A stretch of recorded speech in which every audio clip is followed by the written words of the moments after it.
Cheesy garlic prawn bread দেখেই কি খেতে ইচ্ছা করছে? তাহলে আমারটায় লোভ না দিয়ে রেসিপিটা দিচ্ছি, চটপট বানিয়ে ফেলুন। ফার্স্টে কিছুটা চিংড়ি মাছ নিয়ে পাতিলেবুর রস, সামান্য নুন, হাফ টিস্পুন গোলমরিচের গুঁড়ো আর 1 চামচ রসুন বাটা দিয়ে ম্যারিনেট করে 15 মিনিট রাখতে হবে। এরপরে বড় একটা পাউরুটি নিয়ে এইভাবে পিছনের পোড়া অংশটা কেটে নিয়ে সরু সরু করে কেটে নেবেন।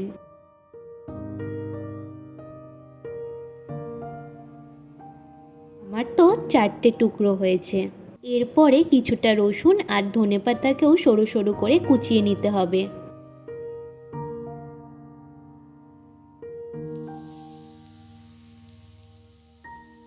তারপরে কড়াইতে 1 চামচ বাটার দিয়ে ম্যারিনেট করা মাছগুলোকে মোটামুটি 2 থেকে 3 মিনিট মতন ভেজে নিতে হবে।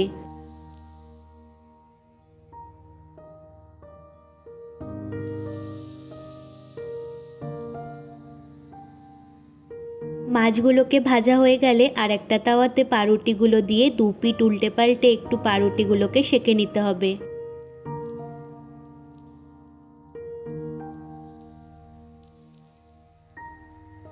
তারপরে সেঁকা পাউরুটিগুলোর ওপরে এইভাবে একটু বাটার লাগিয়ে তার উপরে অল্প রসুন কুচি দিয়ে নিজের ইচ্ছা মতো মোজরেলা চিজ কিউবকে এইভাবে ওপর দিয়ে গ্রেট করে নেবেন।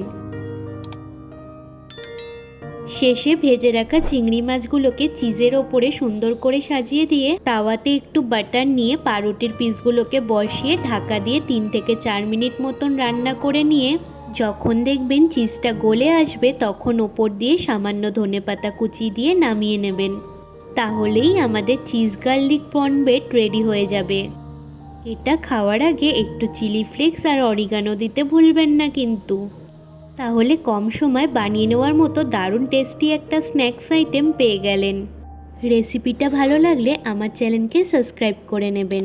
আর আপনারা যদি ফেসবুক বা ইনস্টাগ্রাম দিয়ে দেখে থাকেন তাহলে পেজটাকে প্লিজ ফলো করে নেবেন।